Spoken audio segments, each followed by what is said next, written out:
Olá, é muito bom estar com você aqui novamente e hoje eu vou falar sobre um tema muito interessante. No vídeo passado, nós falamos sobre a independência dos processos penal e administrativo. E hoje, complementando e trazendo um assunto correlato, vou mostrar para vocês o funcionário público na visão do direito penal. Como o direito penal vê o funcionário público. Inclusive, eu vou falar sobre a aplicação da pena em alguns casos. E a história, presta atenção, a história do carimbo que a maioria dos juízes guardam na gaveta para usar no final da sentença. Da sentença que vem a condenar o funcionário público. Ok? Se ficou curioso, então fica comigo aqui que nós vamos tratar desse assunto que é de bastante relevo, ok? Vamos adiante então. No nosso Código Penal existe um título exclusivo para designar os crimes contra a administração pública, elencando ali um rol de delitos onde encontramos aqueles praticados pelos funcionários públicos contra a administração pública, também conhecidos como crime próprio, ok? A distinção existente no Código Penal é importante. Por quê? Porque visa manter a integridade e proteção do erário público, como também protege a honra objetiva da administração pública, né? Garantindo um funcionamento perfeito ou busca, né, essa perfeição, né? Dentro do quê? De um Estado de Direito e das diretrizes constitucionais, ok? Podemos então dizer que o direito penal se distingue do direito administrativo na própria conceituação do funcionário público. Nesse conceito de funcionário público, nós já vemos uma grande distinção. Por quê? Para o direito penal, o conceito é muito mais amplo e abrangente, ao passo que o direito administrativo tem uma conceituação específica do funcionário público.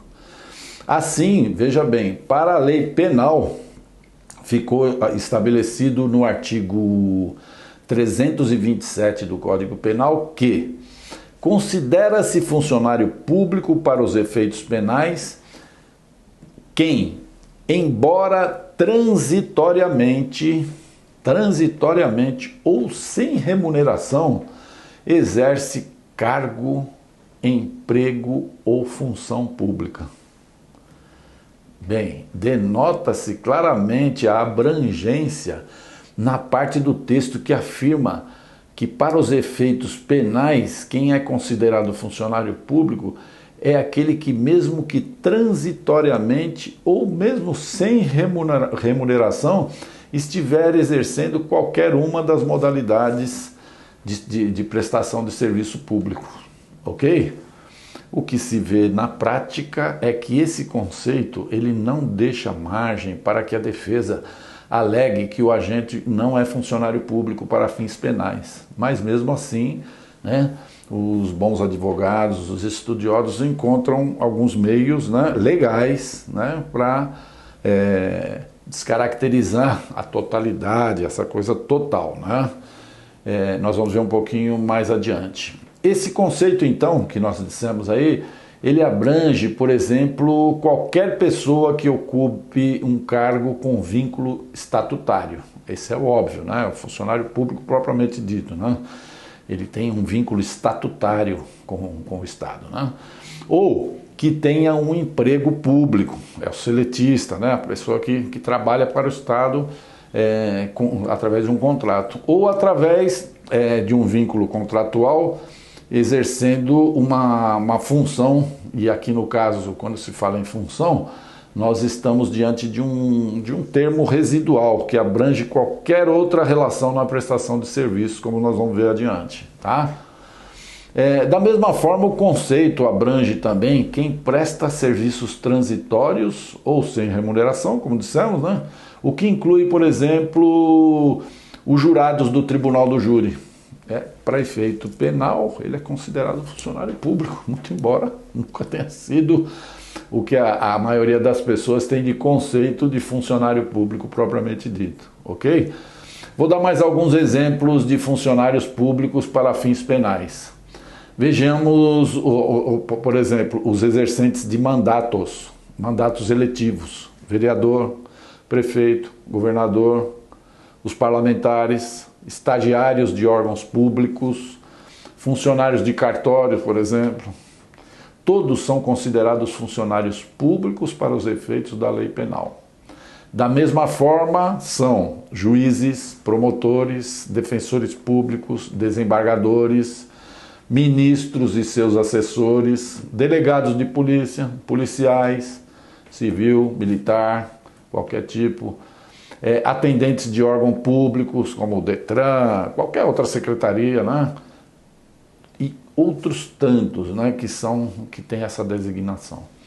Veja a importância de estar dentro ou fora desse conceito para a aplicação da lei penal. Há alguns casos, né, podemos chamar de furos, né, alguns casos que por não preencherem os requisitos legais, as pessoas não seriam consideradas funcionários públicos, como por exemplo o administrador judicial da massa falida, que a gente chama de síndico, né? Ele hoje em dia é administrador judicial da massa falida. O inventariante, o dirigente sindical. Assim, se eventualmente uma dessas pessoas subtraírem um bem, por exemplo, né? Se valendo do cargo, não seria caracterizado o crime de peculato, mas um crime diverso, né? Como o caso da subtração, que não foi mediante violência, seria considerado furto. E aí, nesse caso, há uma diferença brutal da pena, da quantidade de pena, né? Para um e para outro caso. O peculato, né, a pena é pesada e o furto é uma pena singela, né? Importante também lembrar que é imprescindível, é muito importante que o advogado verifique se existe alguma atividade prestada a algum poder, entidade ou órgão público desse funcionário, e caso essa função, apesar de ter uma relevância pública ou até mesmo processual, como é o caso do inventariante, se esse serviço se tratar apenas de interesses privados, ainda que sejam coletivos, como é o caso do dirigente sindical, não há que se falar em caracterização de funcionário público para efeito da aplicação da lei penal. Sendo ótima essa argumentação na tese defensiva, sendo fundamental, na verdade, né? Porque você tira a pessoa de uma característica cuja pena é muito grande, ok? Um outro ponto importantíssimo que a gente tem que tratar aqui é que o artigo 327, no parágrafo 1º do Código Penal, ele assinala como funcionários públicos equiparados as pessoas que trabalham em entidades paraestatais e empresas prestadoras de serviços contratadas ou conveniadas para a execução de atividades típicas da administração pública. Na aplicação da pena, o artigo 327, parágrafo 2º, prevê o aumento de 1/3 no caso de um ocupante de cargo em comissão ou função de direção ou assessoramento de órgão de administração direta, sociedade de economia mista, empresa pública e fundação. Esse aumento do rigor punitivo decorre do quê? Da expectativa de maior responsabilidade dessas pessoas, de ocupante desses cargos, que pressupõem algum grau de confiança, né, que foi depositado nele. Ok? Esse aumento de pena ocorre na terceira fase da dosimetria da pena e deve ser sempre avaliado pelo defensor, que deve se manifestar sobre a verdadeira relação funcional do réu. sobre o seu vínculo funcional verdadeiro, buscando demonstrar, se houver cabimento, é óbvio, né? Cada caso é um caso, né? Que o cargo ocupado por ele, na prática, não se amolda às situações legais, aquelas constantes na lei, livrando o acusado do crime próprio do funcionário público, né? Que tem sempre, é óbvio, a pena agravada. Assim, né? Resta bem certo que a lei penal protege essas entidades, né, paraestatais e essas outras tantas que nós citamos de uma forma especial, justamente porque pela importância da função social que elas exercem. Mas existe uma séria resistência doutrinária em se abranger os exercentes de cargo, função ou emprego nessas entidades de uma forma muito ampla, como leciona, por exemplo, Fragoso. Ele diz o seguinte: realizando essas entidades serviços industriais ou comerciais que não constituem fins próprios do Estado, óbvio, né? Uma atividade industrial ou comercial não é fim próprio do Estado, e que não configuram uma função pública para os efeitos da lei, a aplicação é inadmissível. É inadmissível você colocar ele, taxar ele de funcionário público, ok? São as exceções, com que concordamos plenamente, né? O saudoso Damásio de Jesus filia-se a essa corrente também, ao discorrer da seguinte forma. Ele fala o quê? Que a equiparação só alcança as autarquias, as pessoas jurídicas que exerçam atividades públicas típicas de Estado, não se aplicando às sociedades de economia mista ou aquelas em que o poder público figura como acionista majoritário. Para Luiz Regis Prado, ele ensina que há necessidade de se restringir o alcance do texto normativo, tão somente às hipóteses em que os funcionários de tais entidades figurem como sujeito ativo do delito considerado funcional, inclusive no que tange à legislação penal extravagante. Ok? Bom, para encerrar então o assunto de hoje, como disse lá no início, né?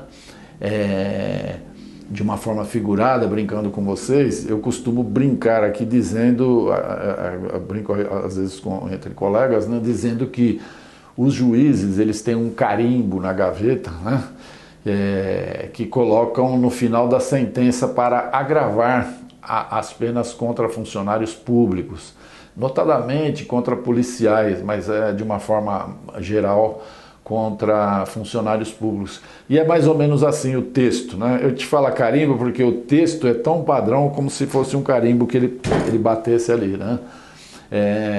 Abre aspas, vem mais ou menos assim. Ademais, sendo funcionário público, ou ademais sendo um policial civil, ou sendo um policial militar, ou sendo um professor que deveria dar o exemplo de probidade à sociedade, agiu de forma a denigrir a imagem do Estado, né? E passa ali então a dosar a pena, na maioria das vezes no máximo legal, né? Então aí é que se encontra, né, o peso de praticar um crime próprio de funcionário público, né? A pessoa tem que estar ciente de que a aplicação da pena é muito mais rígida, ok? Bom, por hoje então nós ficaremos por aqui. Se você ficou com alguma dúvida, entre lá no nosso site, é o www.projudice.com.br. Vai lá no campo, fale conosco, e ali você manda o teu recado, manda a tua dúvida e eu mesmo vou te responder com o sigilo necessário, ok? Se você quiser saber como você proceder durante algum processo administrativo disciplinar ou em uma ação indenizatória ou uma ação para que você reintegre ao funcionário do público, ou tiver uma dúvida de relevância jurídica, deixe seu comentário no nosso canal e quem sabe a sua dúvida não seja alvo de um vídeo novo nosso, ok?